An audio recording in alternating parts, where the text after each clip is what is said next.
Hei peeps, og velkommen til en ny video.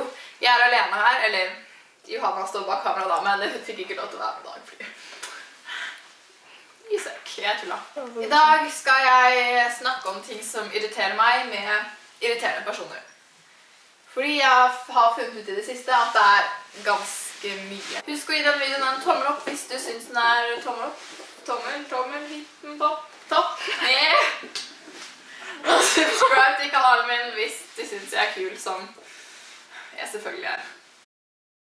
Den første tingen er når jeg skal fortelle personer jeg kjenner, eller venner, eller folk generelt om problemene mine.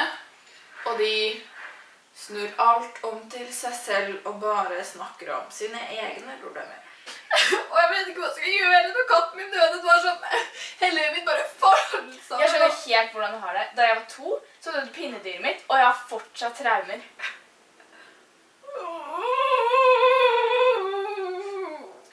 Den andre tingen er når folk ikke svarer. Og det er liksom, det skjer hele tiden, og jeg vet ikke hva jeg gjør galt. Jeg vet ikke om jeg ikke er morsom, eller om de bare ikke liker meg, eller om jeg vet ikke, om de tror jeg er en alien liksom, men når folk ikke gidder å svare meg. Johanna? Johanna? Kan jeg låne PC-en din? Kan jeg låne PC-en din?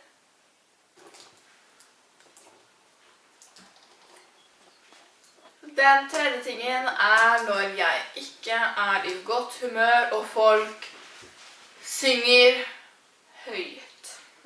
Byggbesterbåt, kan det fikses? Byggbesterbåt, klart det kan. Skuffmakse, rulle og svimle. Når folk har sugen filmsmak. Jeg tenkte vi kunne se sånn Titanic eller noe. Er du enig? Nei, jeg tenker litt mer sånn stumfilm fra 1940-tallet som var i 6 timer, kanskje? Hæ? Ja. Ja vel, greit. Når folk ikke gidder å flytte seg. Se på den der, unnskyld, kan jeg bare. Se på den der, den er mye søtere enn hun der høna som hopper. Kan jeg? Irriterende menneske som står her og... Hvordan hund har du hatt hund før, Johanna? Nei. Ikke? Jeg har gått ut av tellinga hvilken sånn nummer den tingen her er, men i hvert fall når folk ikke setter pris på ting. Ja, bare skriv på meg, har du vunnet den? Ja, men det var jo skikkelig liten, jeg skulle ønske den var mye større. Så flink! Samme, du kan ta den.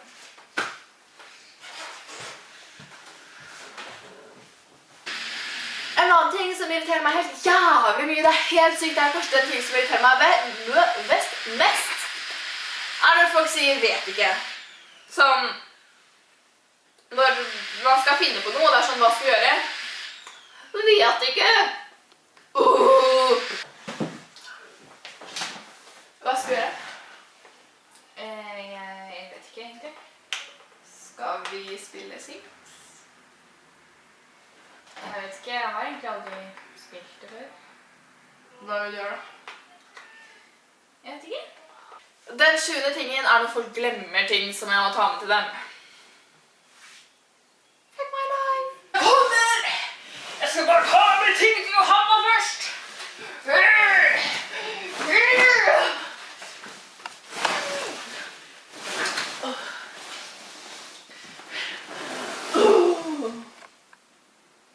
Den nest siste tingen er når folk ikke smiler tilbake når de smiler til dem.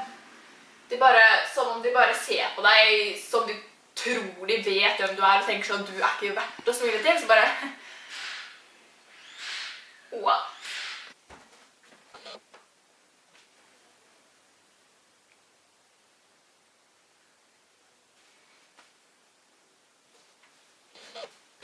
Den siste tingen, Johanna, når folk ikke svarer på meldinger. Mobilen min skruddes av. Så den har skrudd seg sånn 100 ganger mens du har sett på egen lyd bare sånn oi, 99. gang så kunne du sa akkurat at Sofie sendte meg melding så ikke jeg fikk svart.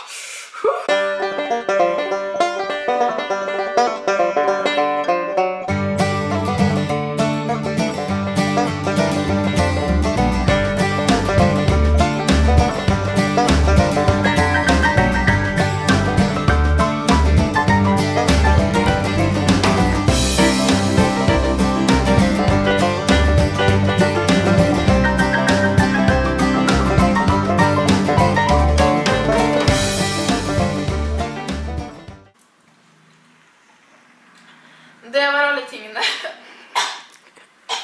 Satt i halsen. Det var alle de irriterende tingene irriterende mennesker gjør.